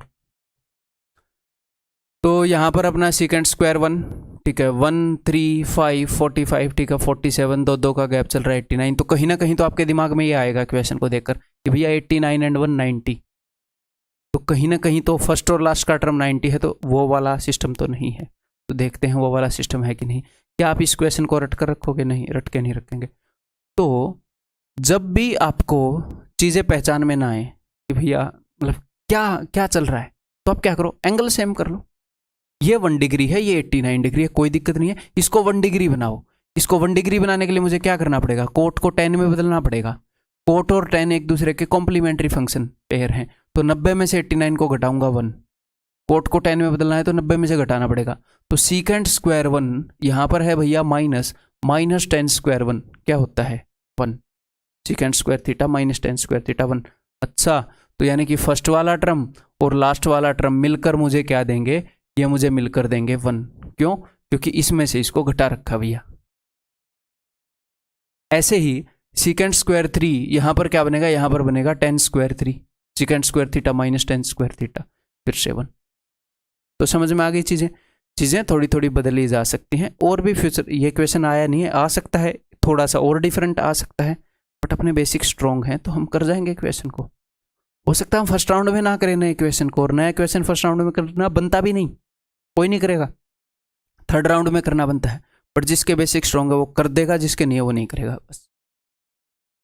ठीक है, तो बातें समझ में आ गई भैया। फर्स्ट और लास्ट टर्म, सेकंड और सेकंड लास्ट टर्म मिलकर हमें 1 देंगे। ठीक है, बीच में एक टर्म बचेगा, उसका भी हम देखेंगे क्या करेंगे। ठीक है, तो टोटल कितने टर्म है? टोटल टर्म है last 89 minus 1 88, divided by common difference है 2 का, +1, यानी कि टोटल टर्म है 44 + 1। मैं डायरेक्टली ये लिख सकता हूँ, अपनी नोटबुक पर लिख सकता हूँ कि नहीं, लिख सकते हैं। ये जो 44 टर्म्स हैं ये मुझे देंगे 22 की वैल्यू, क्योंकि दो दो टर्म मिलकर 1 दे रहे हैं। ये जो एक टर्म है ये भाई साहब मिडल वाला टर्म है। मिडल वाला टर्म बोले तो 45 डिग्री वाला, तो 45 डिग्री के साथ उसने क्या दे रखा है, उसने सीकेंट स्क्वायर 45 दे रखा है। अब मेरी बात ध्यान से सुनो, ये 45 डिग्री वाला टर्म है, किसी के साथ जोड़ा बना रहा है? नहीं सर, नहीं बना रहा है। तो अगर मेरा दिल करता तो मैं इसको इस ब्रैकेट के अंदर मैंने इसको सीकेंट स्क्वायर 45 रख दिया, मैं इसको टेन स्क्वायर 45 भी रख देता, मैं इसको कोस स्क्वायर 45 भी रख देता। मेरा दिल करता मैं वो रखता, क्या ही दिक्कत है? मेरे को क्यों बनानी है सिमेट्री? ये टर्म किसी के साथ जोड़ा बना ही नहीं रहा। चलो ठीक है, अगर मेरे को सिमेट्री भी बनानी है तो इस टर्म को मैं अगली ब्रैकेट में रख देता, मैं कोट स्क्वायर 45 कर देता। कर सकता था कि नहीं? कर सकता था। इसका किसी के साथ जोड़ा ही नहीं बन रहा, मैं इसको कहीं पर भी रखूं। इसलिए हमें चीज़ें रटनी नहीं है ना, चीज़ें बदली जा सकती हैं। तो सीकेंट स्क्वायर 45 ये क्या है? ये हो जाएगा जी अपना 2, ठीक है। सीकेंट 45 इज √2, तो ये हो जाएगा 2। तो आंसर विल बी 22 और 2 24, ठीक। अब उम्मीद है कि ये क्वेश्चन आप करेंगे। तो जैसा इससे पहले वाला क्वेश्चन है ये वैसा ही है, ये 1 है, ये 89 है, सम 90 बन रहा है। तो मैं इसको कन्वर्ट करके देखूंगा कि भैया 10 को कोट में बदलो तो यहाँ पर 90 में से ये घटाना पड़ेगा। Cosecant square theta minus cot square theta, अच्छा ये 1 दे रहा है, तो ठीक है भाई।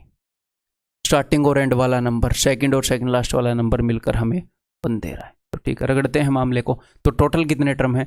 Last term minus first term, that is 88, 89 minus 1 88 divided by common difference है 4 का +1। टोटल इतने टर्म होंगे, यानी कि 22 + 1 23 टर्म है। हर 2 टर्म मुझे लाकर 1 दे रही हैं, तो यहाँ पर तो मुझे 11 मिल जाएगा वैल्यू। 22 टर्म जो है मुझे 11 दे देंगे। ये जो एक टर्म है ये बीच वाला टर्म है जिसके साथ 45 है, तो देने को यहाँ पर भी दे दिया, अगले में भी दे सकते थे। तो कोसेक स्क्वायर 45 ये हमें क्या देगा? ये हमें देगा 2। आंसर विल बी 13, मेरा नहीं 13। नेक्स्ट। तो 1 2 3 ऐसे 89 तक जा रहा है मामला, तो ठीक है, देखते हैं क्या मामला है। ये सीकेंट 89 है, क्यों ना इसको मैं 1 डिग्री में बदलूं। तो 1 डिग्री में बदलूंगा तो सीकेंट का क्या करना पड़ेगा? कोसिकेंट करना पड़ेगा। तो कोसेक 1 डिग्री, सेक का कोस किया तो 90 में से इसको घटाऊंगा। अच्छा, ये कोसेक और साइन जो है एक दूसरे के रेसिप्रोकल हैं, तो इन दोनों का प्रोडक्ट क्या हो जाएगा? इन दोनों का प्रोडक्ट हो जाएगा 1। तो फर्स्ट और लास्ट वाले का प्रोडक्ट 1, सेकंड और सेकंड लास्ट का प्रोडक्ट 1। तो मिडिल टर्म कौन सा है? मिडिल टर्म है भैया 45 डिग्री वाला। तो उस 45 डिग्री वाले के साथ यहाँ पर देखो मैंने साइन दे रखा है, मेरा दिल करे वो दे सकता हूं मैं, ठीक है। तो साइन स्क्वायर 45 विल बी 1/√2। तो क्वेश्चन कैसे कैसे क्रिएट किए जा सकते हैं? कई सारे रिपीटेटिव क्वेश्चन आ रहे हैं और कई नए नए तरीके से क्रिएट किए जा सकते हैं, तो हमने चीजें रटनी नहीं है। Next next next. ये क्वेश्चन बहुत बार पूछा जाता है, देखता हूं कितनी देर में करोगे। तो देखो भाई, ये क्वेश्चन पूछा हुआ क्वेश्चन है, ये उसने क्यों पूछा है अगर ये मुझे पता लग जाए तो मुझे थोड़ा सा भी वक्त नहीं लगेगा इसका उत्तर बताने में। ये उसने क्यों पूछा है पता है? मैं सीधा सीधा देख पा रहा हूं कि 22 डिग्री और 68 डिग्री इन दोनों का सम 90 है। तो ये क्वेश्चन कहीं ना कहीं पता है किस चीज के बेस पर सोल्व होगा? इस चीज के बेस पर सोल्व होएगा कि इसका और इसका सम 90 है। नहीं तो ये देने का कोई तुक बनता है। मैं ये सिर्फ एक क्वेश्चन के माध्यम से प्रूव नहीं करूंगा, मैं आपको दोनों मेथड बताते हुए चलूंगा। सिर्फ एक क्वेश्चन के माध्यम से प्रूव नहीं करूंगा, मैं कई क्वेश्चन के माध्यम से आपको प्रूव करूंगा, देखना आप। तो ये क्वेश्चन एग्जामिनर ने दे ही इसलिए रखा है क्योंकि इनका सम 90 है, तभी ये सोल्व हो रहा है उस प्रॉपर्टी को यूज करके, ठीक है। अब मैं इसका फायदा उठाऊंगा। अच्छा, उसने ये क्वेश्चन इस बेस पर दे रखा है कि इनका सम 90 है, तो मैं क्या करूंगा? मैं अपनी मन मर्जी की वैल्यू ले लूंगा, लेकिन इनका सम मैं 90 रख दूंगा। मैंने क्या किया? अपनी मन मर्जी की वैल्यू ले ली, बट एग्जामिनर की इस प्रॉपर्टी को कि इनका सम 90 है, जिसके बेस पर वो क्वेश्चन को सोल्व करवाना चाह रहा था, करने को मैं इसको कर सकता हूँ, कोट 68 को tan 22 एंड आगे क्वेश्चन को कर सकते हैं, वैसे भी करवाऊंगा आपसे। देखते हैं फायदा उठा पाते हैं कि नहीं। सारे क्वेश्चन में जिस फायदे को सारे क्वेश्चन में उठा सकते हैं ना, वही मैं आपको बताऊंगा, टेंशन मत लो, ठीक है। कैसे रिकॉग्नाइज करेंगे सब कुछ पता चलेगा। तो अब इस क्वेश्चन को सोल्व करके देखना एक बार। कोट 45 क्या होता है 1, 1 + 1 2, 2 + √2 और आगे 1 + 1 2 - √2, a + b a - b a² - b² 4 - 2 2। Answer is option D. खत्म। ये क्वेश्चन इसी बेस पर दे रखा है कि 20 और 70 इनका सम 90 है, इसी बेस पर सोल्व करवाना चाह रहा है। ये क्वेश्चन इसी बेस पर दे रखा है कि 9 और 81 इनका सम 90 है। तो मैं क्या करूँगा 45 पुट कर दूंगा। क्या सर दूसरे तरीके से नहीं हो सकता है। जस्ट मैं आपको एक वे बता रहा हूँ। अगर आप 100% श्योर हो जाओ कि कॉम्प्लीमेंट्री, यहाँ पर तो अपना दिमाग चल ही रहा है पक्का कॉम्प्लीमेंट्री वाले पे 9 और 81 90 कॉम्प्लीमेंट्री के बेस पर क्वेश्चन पूछ रहा है, तो 45 कर सकते हो आप 30-60 भी कर सकते हो, कुछ भी कर सकते हो। अपने लिए इजी क्या रहेगा 45 वाला, है ना। ठीक है, तो चलो ये करते हैं। दिस इज तरीका नंबर 1। अब मैं आपको बताऊंगा तरीका नंबर 2। तरीका नंबर 2 क्या है, वो भी छोटा तरीका है। इसके और एक्चुअल तरीके के बीच का तरीका है, मतलब अपने कन्वेंशनल तरीके के बेसिक आइडेंटिटीज के ऊपर जो तरीका बेस्ड है उसके बीच का तरीका बताता हूं आपको, दे देख लो। तो अब की बार मैं क्या करूंगा 1+, मैं ऐसा कोई नहीं करूंगा कि भैया आपको ये डर लगे कि सर कहीं अगर उसने कॉम्प्लीमेंट्री के बेस पर नहीं दे रखा, वैसे साफ दिख रहा है 22 और 68 90 22 और 68 90, पर ठीक है आप डर गए, कोई दिक्कत नहीं। तो सीकेंट 22, तो सबसे पहला उसूल है कॉम्प्लीमेंट्री क्वेश्चंस को सोल्व करने का कि सबको एटलीस्ट एक वैल्यू में तो ले आओ। ये 68 है 22 है, तो सबको 22 में कन्वर्ट कर लो या 68 में कन्वर्ट कर लो। तो इसको मैं क्या लिखूंगा, इसको मैं लिखूंगा tan 22। ओके, आगे मैं लिखूंगा 1 - cosec 22 प्लस cot 22 tan 68 का। हाँ जी, अब मुझे एक बात बताओ, ध्यान से सुनिएगा मेरी बात को, समझने की कोशिश करिएगा। सब जगह 22 डिग्री है। हाँ जी सर, सब जगह 22 डिग्री है। आपको sec 22 की वैल्यू याद है? नहीं याद है, तो आप sec 22 की वैल्यू तो पुट नहीं करने वाले, tan 22 की वैल्यू तो पुट करने वाले हो नहीं। तो इसका मतलब चीजें कटेंगी, क्योंकि वैल्यू तो आप पुट नहीं करोगे इनकी, ये तो श्योर हो। एंड में ऐसा तो कुछ बचेगा नहीं कि tan 22 बच जाए और आपको उसकी वैल्यू याद है, उसकी वैल्यू तो आपको याद है नहीं, एग्जामिनर भी एक्सपेक्ट नहीं कर रहा। इसका मतलब ये क्वेश्चन इस एंगल पर डिपेंड नहीं कर रहा। अगर इस एंगल पर डिपेंड कर रहा होता, अगर यहाँ पर ये क्वेश्चन ऐसे होता 1 + tan 30 सीकेंट 45, तो मैं क्या बोलता कि भैया वैल्यूज पुट करो चुपचाप, क्योंकि वो एक्सपेक्ट करता है तुम ये वैल्यूज याद करके आए हो। सीकेंट 22 के ऊपर ये डिपेंड नहीं करता कि आप 22 डिग्री की वैल्यू याद करके आए हो, चीजें कट रही होंगी। तो क्यों ना मैं इस 22 को रिप्लेस कर दूं, किसी भी चीज से रिप्लेस कर दो जिसकी आपको वैल्यू याद है, उत्तर वही आएगा। किसी भी एंगल से 90 180 किसी से भी कर दो, हालांकि हम 90 180 क्यों करें, पागल थोड़ी हैं, 45 ही करेंगे वैसे तो। किसी भी एंगल से रिप्लेस कर दो, हर जगह उत्तर वही आएगा। जो मैं बोल रहा हूं उसे रटना नहीं, उसे समझ पा रहे हो मैं क्या बोल रहा हूं, कि इस वैल्यू पर डिपेंड नहीं करता उत्तर। अब है वी हैव तरीका नंबर 3। तरीका नंबर 3 क्या है, मैं इसी को अब मैं सोल्व करूंगा। तो इसको कैसे सोल्व करेंगे, साइन और कॉस में कन्वर्ट करेंगे और क्या ही करेंगे। ठीक है, तो इसको करते हैं जी। ये भी आना तो हमें चाहिए ना। तो सीकेंट इज 1/cos। अब मैं cos 22 नहीं लिखूंगा, बाय डिफॉल्ट आप 22 ही मान लो कि 22 ही है। आगे tan क्या है, sin/cos, वहां पर क्या है 1 - 1/sin प्लस cos/sin। ठीक है, ओके जी। तो अब करें इसको सोल्व, इस इक्वल टू ये हो जाएगा sin plus cos plus 1/cos, नीचे cos है, cos प्लस sin प्लस 1, मैंने थोड़ा सा अच्छे तरीके से लिख दिया। ठीक है, into sin plus cos minus 1/sin, LCM ले लिया मैंने sin। ठीक है, थोड़े से अच्छे तरीके से लिख दिया बस। अब इसको मैंने मान लिया है भैया a, और इसको मैंने मान लिया है b, a plus b a minus b. अच्छा, तो a plus b a minus b का स्क्वायर क्या हो जाएगा, नीचे है sin इंटू कोस, तो हो जाएगा a² माइनस b²। तो a² क्या होगा, sine square plus cos square plus 2 sin कोस, और b² हो जाएगा -1। तो ये दोनों बनेंगे 1, 1 से 1 कट गया, साइन कोस से साइन कोस गया 2, आंसर इज 2। तो क्लियर, समझ में आ गई बात। तो मैं क्या चाहूँगा, आप मेरी इस बात को समझ लें, आप क्वेश्चन को पहचान लें कि ये किस चीज़ के बेस पर गिवन है। 22 और 68 का सम 90 है, वो ये चाह रहा है कि इस कोट को आप tan 22 करें और क्वेश्चन सोल्व करें। इन सारे एंगल को आप सेम बना लें, 22 ऐसे बना लें, तो उसके लिए कोट की जगह tan आ जाए। कॉम्प्लीमेंट्री चीज़ को यूज़ करवाना चाह रहा है, तो हम इस चीज़ का फ़ायदा उठाएंगे, हम हर एक जगह 45-45 कर देंगे। हाँ, उसके लिए पहचानना ज़रूरी है। इस क्वेश्चन को पहचान पाए, ये भी आया हुआ क्वेश्चन है 20 और 70 क्या है 90, 20 और 70 क्या है 90, वही करवाना चाह रहा है तो मैं क्या करूँगा, हर जगह थीटा पुट कर दूंगा, थीटा 45 पुट कर दूंगा। इसको आप हर इस तरीके से कर सकते हैं, ठीक है। मैं ये दो तरीके नहीं बताऊंगा। तो 1 प्लस सीकेंट 45 कोट 45, तो 1 + 1 2 प्लस √2, आगे 2 माइनस √2, आंसर इज 2, खत्म, ऑप्शन सी, ठीक है। नेक्स्ट, अब इसको पहले तो उस तरीके से करें, हमें पता लग गया कि कॉम्प्लीमेंट्री वाला सिस्टम यूज किया, तो मैं हर जगह 45 यूज कर दूं, cos 45 1/√2 1/√2 1/√2 प्लस 1/√2 2/√2 यानी कि √2, ठीक है, गुणा में सीकेंट 45 √2 कोसिकेंट 45 √2 2√2, ओके जनाब। आगे ये क्या हो जाएगा भैया, 45 करेंगे तो ये हो जाएगा 1/√2, ये हो गया √2, तो √2 से √2 गया 1 + 1 2, 2 से 2 कट गया तो उत्तर आ गया 2, दैट इज ऑप्शन सी, खत्म। अब दूसरे तरीके से करते हैं, देखो अभी साइन 81 को मैं क्या लिखूंगा, इसको मैं लिखूंगा cos 9, साइन को मैं cos में बदलूंगा तो एंगल को 90 में से घटाना पड़ेगा, तो cos 9 + cos 9 2 cos 9। तो क्वेश्चन को हम सोल्व तो उसी बेसिस पे कर रहे हैं ना कि कॉम्प्लीमेंट्री एंगल, 81 को 9 में कन्वर्ट करूंगा तो साइन की जगह cos रखूंगा, क्वेश्चन बनाया ही उस बेस के ऊपर है। तो अगर पूरे का पूरा क्वेश्चन उसी बेस के ऊपर बनाया हुआ है, देखो 56 और 34 का सम 90 है, 65 और 25 का सम 90 है, ठीक है।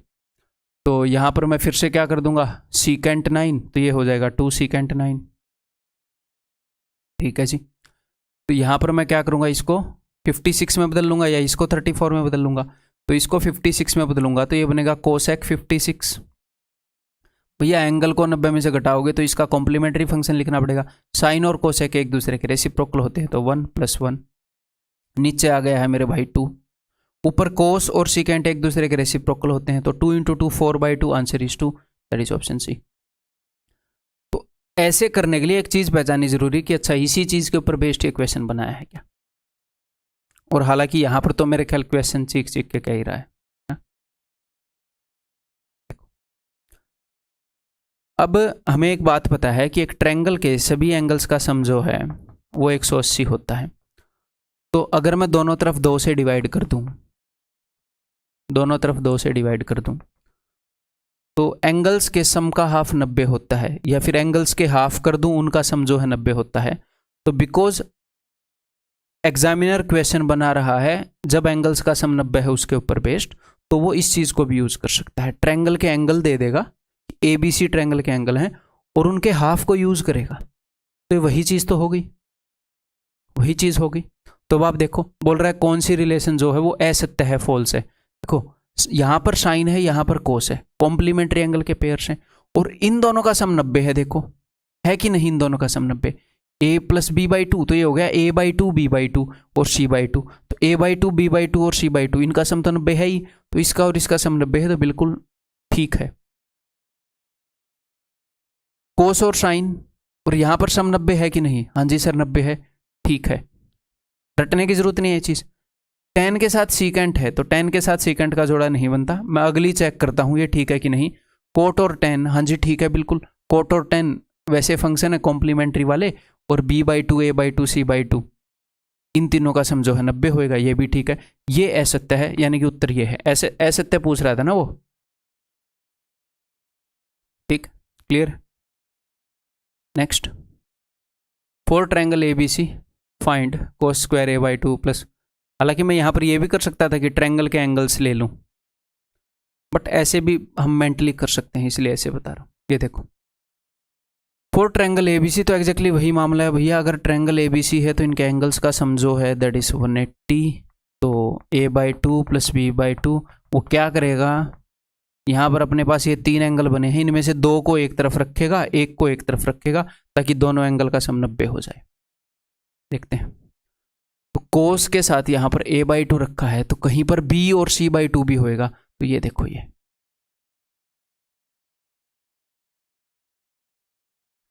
तो मैंने आपको क्या बताया है कि भैया cos स्क्वायर 5 हो और cos स्क्वायर 85 हो, इनका सम 90 बन रहा हो, तो आप इज इक्वल टू 1 कर देंगे। क्यों? क्योंकि कोस स्क्वायर 85 बन जाएगा sign square 5, cos square theta plus sine square theta is 1।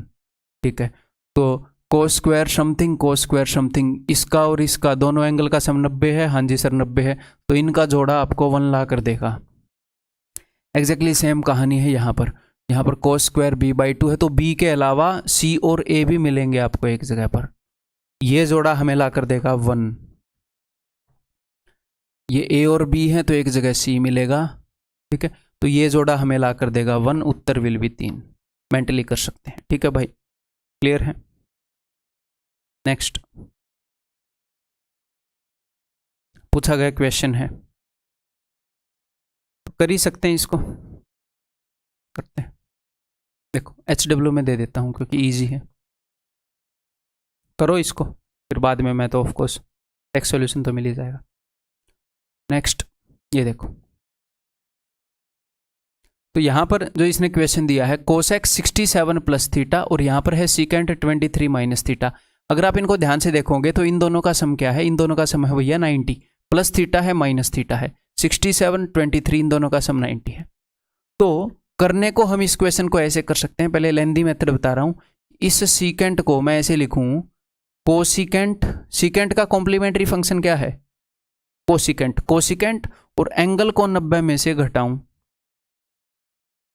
मैं घटाऊंगा तो माइनस माइनस प्लस हो जाएगा, और ये हो जाएगा कोसिकेंट 67 प्लस थीटा। तो कोसिकेंट 67 प्लस थीटा माइनस में कोसिकेंट 67 प्लस थीटा दोनों कट जाएंगे, बट हम ऐसे नहीं करेंगे। देखो यहां पर कहीं थीटा नजर आ रहा है? नहीं आ रहा सर, सिर्फ यहां पर थीटा है। आप थीटा की वैल्यू 0 रख दो ना भाई, थीटा के ऊपर आंसर डिपेंड नहीं कर रहा। उत्तर में भी थीटा नहीं है कहीं पर भी, तो मान लो मैं थीटा की वैल्यू में कुछ भी रख सकता हूं। मैंने थीटा की वैल्यू यहां पर 0 रख दी, अगर और कहीं पर भी थीटा आएगा तो मैं वहां पर भी 0 रख दूंगा।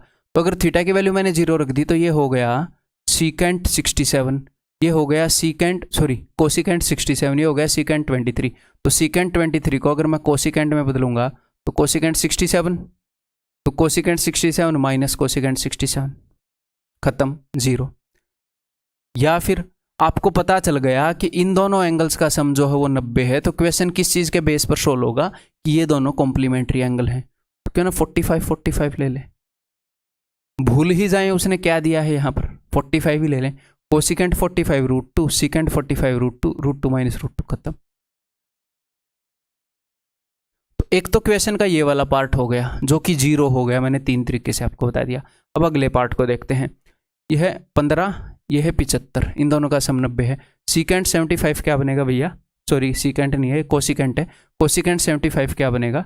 यह बन जाएगा सीकेंट 15। इसको सीकेंट बनाऊंगा तो एंगल को 90 में से घटाऊंगा। सीकेंट 15 एंड कोस 15, इनका प्रोडक्ट क्या है? 1। कई बच्चे रटने की कोशिश करते हैं कि कोस के साथ कोसिकेंट आएगा, सम 90 होगा। वो प्लीज मत रटना, बर्डन बनाओगे अपने ऊपर फालतू का। ठीक है, तो इनका प्रोडक्ट 1, सिमिलरली इनका प्रोडक्ट 1, 35 और 55, 90 समय। सिर्फ अपने पास ये बच गया कोस 60 क्या है? कोस 60 विल बी 1/2, ऑप्शन डी। ठीक, नेक्स्ट ये बताओ, एग्जैक्टली सेम तरह का क्वेश्चन है, पूछा हुआ क्वेश्चन है। इसका और इसका सम कितना बन रहा है भाई? 90 बन रहा है, तो क्यों ना मन ही मन में 45 ले लें, है ना। तो साइन 45 और कोस 45 दोनों बराबर हैं, तो सेम चीज माइनस सेम चीज 0। आगे देखते हैं, इन दोनों का सम भी 90 है। तो अब मैं आपको ये नहीं बोल रहा कि हर जगह 45 ले लो, ले सकते हो, बट अगर मुझे ये वाला सिस्टम दिख रहा है, ये वाला सिस्टम मान लो कॉम्प्लीमेंट्री एंगल के ऊपर बेस पर सोल्व हो रहा हो, और बाकी सिस्टम नॉर्मल अपनी बेसिक आइडेंटिटी से सोल्व हो रहा हो, तो सिर्फ यहां पर हम अलग से सिर्फ इस सिस्टम को सोल्व मैं कर रहा हूं 45 लेकर, इसकी क्या वैल्यू है बस। बाकी सिस्टम को हो सकता है मैं अलग तरीके से सोल्व कर दूं, बाकी इक्वेशन में जो हिस्सा प्रेजेंट है। ठीक, हाँ ये खुद में भाई कॉम्प्लीमेंट्री वाले के ऊपर बेस्ड है 70 और 20 90, तो यहां पर भी मैंने 45 में ले सकता हूं। और अगर आप चाहो तो कोसेक की जगह क्या कर सकते हो? कोसेक की जगह आप कर सकते हो सीकेंट स्क्वायर 70, तो tan square theta minus secant square theta. वैसे तो सीकेंट बड़ा भाई है, तो सीकेंट में से 10 घटाने पर एक आता है, तो 10 में से सीकेंट घटाए तो -1, तो यहाँ पर तो आएगा 0, आगे आएगा -1। वैसे भी करके देख सकते थे, 45 रखोगे तो tan स्क्वायर 45 1, कोसिकेंट स्क्वायर 45 2, 1 - 2 -1, अब नीचे देखें तो कैसे भी कर लो इन क्वेश्चन को, बेसिकली मैंने अपना पॉइंट रख दिया है ना, अब मैं किसी भी एक मेथड से करूं तो भैया इसको मैं बदल दूंगा कोस को साइन। अच्छा कोस को हम कैसे बदलेंगे, अगर बदलेंगे तो साइन 25 में बदला जाएगा, ठीक है। तो साइन 25 साइन स्क्वायर 25, यहाँ पर साइन 65 को मैं कोस 25 में बदलूंगा, cos 25 into cos 25 cos 25 cos square 25 sine square theta plus cos square theta is equal to 1। या फिर मुझे पता है इसका सम कितना है 90 आ रहा है, तो 45 45 करके भी मैं कर सकता हूँ, ठीक है। तो उत्तर इस ऑप्शन पे। नेक्स्ट मज़ेदार क्वेश्चन है भाई, ये भी पूछा हुआ क्वेश्चन अपने एग्जाम में, आपको बार बार दिख रहा होगा, यहाँ पर भी आपको चीज़ें सीखने को मिलेंगी। देखो एक तो ये 57 है और एक ये 33 है, इनका सम है ना 90, हाँ जी सर। और एक ये 37 है और एक ये 53 है, इन दोनों का सम क्या है, इन दोनों का सम है 90। ओके, तो अब मेरी बात को ध्यान से सुनो, मैं इस क्वेश्चन को बहुत ही छोटे तरीके से भी करवा सकता हूँ रट के, लेकिन मैं वैसे नहीं बताऊंगा। इस क्वेश्चन के कई रूप बन सकते हैं, तो डिटेल में करेंगे। तो सुनो ध्यान से, 57 और 33 इन दोनों का सम 90 है, तो मैं आपको टेक्निक बता रहा हूँ कि कैसे भी करके ये वो क्वेश्चन पूछ ले, आप हमेशा उत्तर तक पहुँच जाएंगे। कि 57 और 33 ये दोनों भाई हैं, इन दोनों का सम 90 है, तो किसी भी एक एंगल में बदल लो, या तो इन दोनों जगह मुझे 33 चाहिए या दोनों जगह 57 चाहिए, कहीं किसी में ही बदल दो, फर्क ही नहीं पड़ता, ठीक है। इन दोनों की जगह या तो मुझे 37 चाहिए या 53 चाहिए, ठीक है, पहली कंडीशन। और दूसरी कंडीशन, या तो हम इनको साइन कोस में बदल सकते हैं, या तो सबको tan में बदल लो या सबको कोट में बदल लो, ताकि हमारे लिए सोल्व करना आसान हो जाए। करके देखो, दो रूल बताए हैं। एक तो ये दो एंगल जो भाई भाई हैं, ये नहीं है कि आधी चीज़ें 57 में पड़ी आधी 33 में, नहीं, मेरे को सब एक में चाहिए, 57 या 33 में, किसी में बदल लो, क्वेश्चन सोल्व हो जाएगा, आप खुद करके देख लेना। और सबको tan या कोट किसी एक में करेंगे, ताकि चीज़ें काटनी हो तो कट जाएं आसानी से, हमें दिख जाएं, बस इसलिए, ठीक है। चलो जी, तो मैं ऊपर tan 57 है तो 57 में ही कर रहा हूँ, tan 57, तो ये नीचे वाला क्या हो जाएगा, ये हो जाएगा कोट 57। भैया 33 है, tan 57 बनाने के लिए इसको कोट बनाना पड़ेगा, और ऊपर है कोट 37, तो मैं बदल रहा हूँ भैया चीज़ें tan में, ठीक है। तो इसको अगर मैं tan में बदलूंगा तो इट विल बी tan, अगर कोट को मैं tan में बदलूंगा तो एंगल को 90 में से घटाना पड़ेगा, इट विल बी tan 53। तो मैंने दो चीज़ें डिसाइड करी हैं, एक तो सबको मैं tan में लिख दूंगा, मैं कोट में भी लिख सकता था, ये मत सोचना उससे आंसर नहीं आएगा, हर एक तरीके से आएगा जो मैं बोल रहा हूँ। तो मैं tan में कन्वर्ट कर रहा हूँ, कोट को tan में कन्वर्ट करूंगा तो 90 में से इसको घटाना पड़ेगा, tan 53। तो नीचे कोट है, इसको भी मैं tan में करूंगा वक्त आने पर, रुको एक बार। अब मैं 53 में कन्वर्ट कर रहा हूँ ना इन वालों को, तो इसको मैंने कोट 53 ही रहने दिया, ठीक है। अब नीचे वाले को सोल्व करते हैं। इस चीज़ को आप एक बार में सोल्व कर लो या 2 बार में सोल्व कर लो, वो आपके ऊपर डिपेंड है, हम मेंटली भी कर सकते हैं।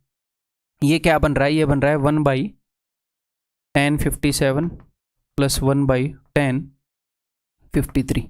ओके, तो इसको अगर आप क्रॉस मल्टीप्लाई करोगे तो ऊपर आएगा tan 53 plus tan 57 divided by tan 57 into tan 53, ठीक है। अब देखो ध्यान से क्या हो रहा है, ये जो है ये इससे कट जाएगा और ये ऊपर जाएगा, बिकॉज डिनोमिनेटर में समथिंग बटे समथिंग ये ऊपर जाता है, तो ये तो भाई साहब कट जाएगा और ये ऊपर जाएगा, तो अपना उत्तर हो जाएगा tan 57 इंटू tan 53।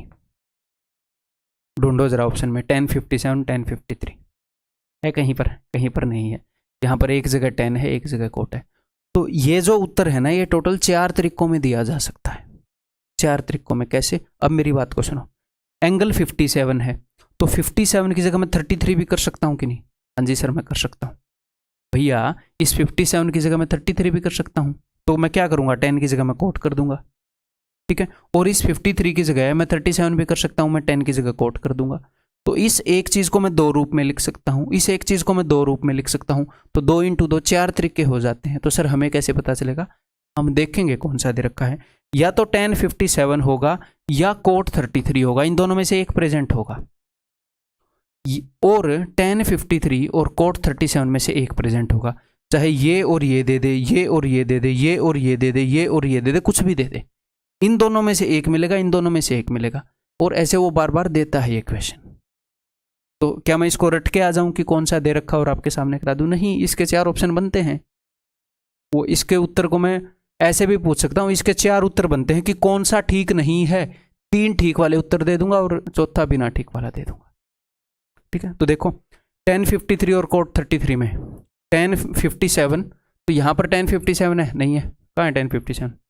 1057 और कोड 33 में से एक तो होना चाहिए था, नहीं है, तो नीचे वाले को चेक कर रहा हूँ, 1033 नहीं, गलत है भैया, अगर 33 है तो कोट होना चाहिए था।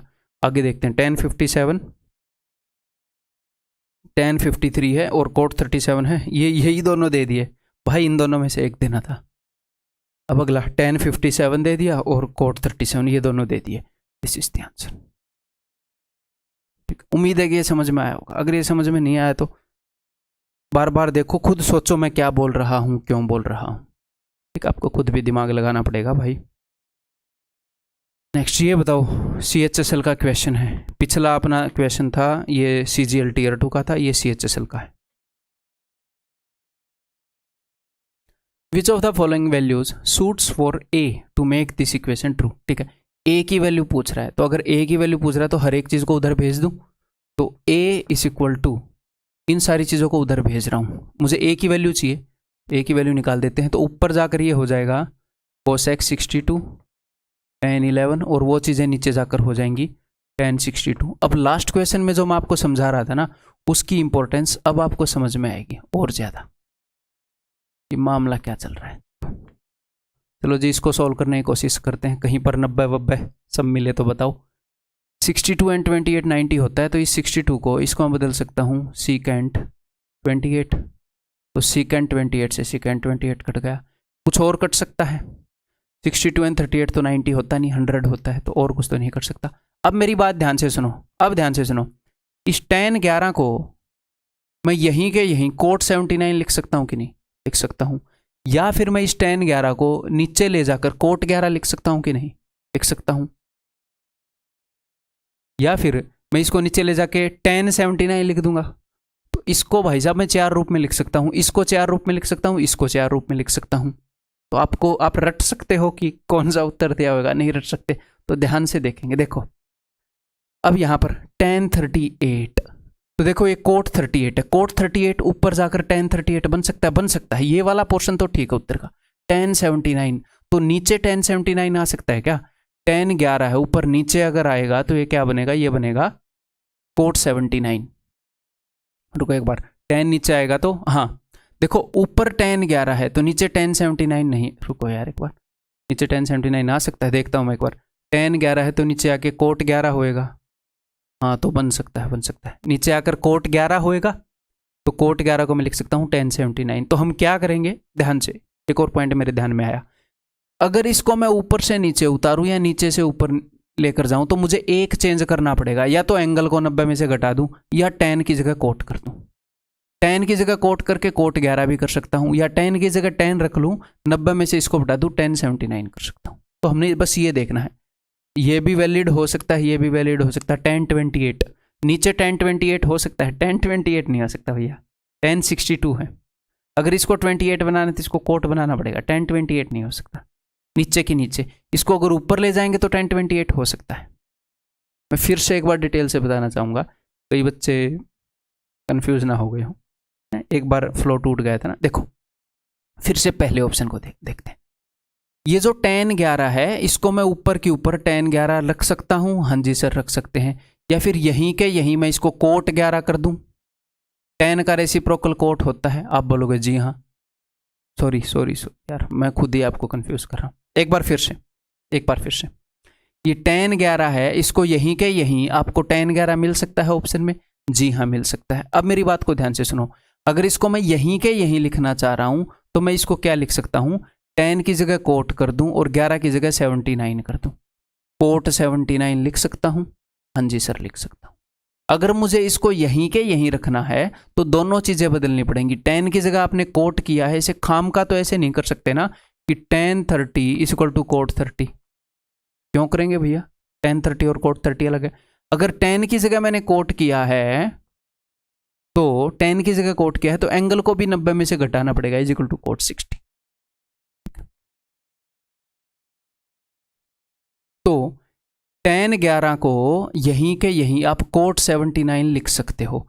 tan को नीचे भेजना है तो आप क्या करो, या तो tan को बदल दो, इसको cot 11 कर दो, tan 11 का रेसिप्रोकल cot 11 होता है, नीचे भेजोगे तो cot 11 कर दो, या तो फंक्शन को बदल दो अगर नीचे भेज रहे हो, या एंगल को बदल दो।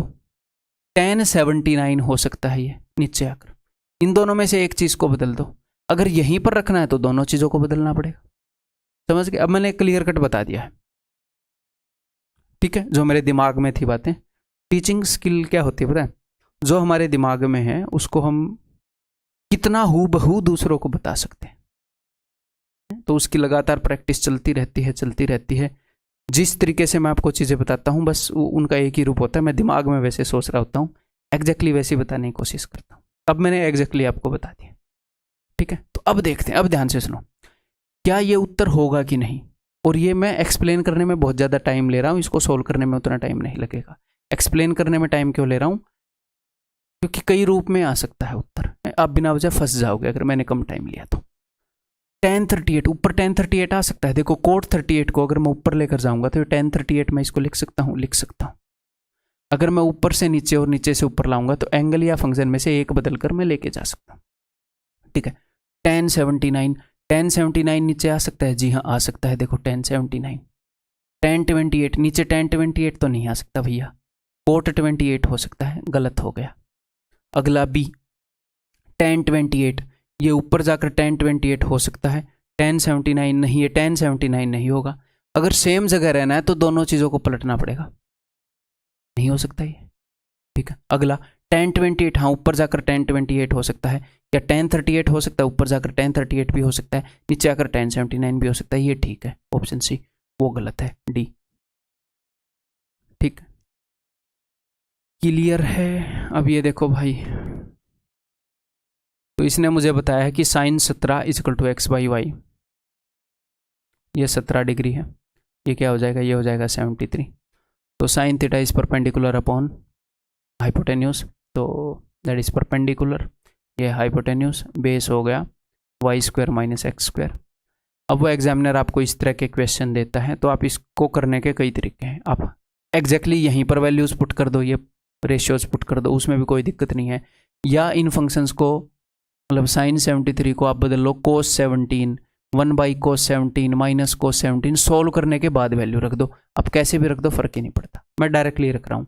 secant 17, तो secant 17 इस एंगल के रिस्पेक्ट में लिखना है। अब इसके रिस्पेक्ट में बेस और हाइपोटेन्यूज देखना है, तो इस हाइपोटेन्यूज तो हमेशा 90 के सामने होएगा, तो secant होता है हाइपोटेन्यूज अपॉन बेस, इस एंगल का बेस होएगा ये x, minus sin 73 p/h, sin, अरे यार गड़बड़ कर दी मैंने जोश में, ये 17 है तो मेरे को ये लेना चाहिए था, ठीक है। तो हाइपोटेन्यूज अपॉन बेस, ठीक है, हाइपोटेन्यूज अपॉन बेस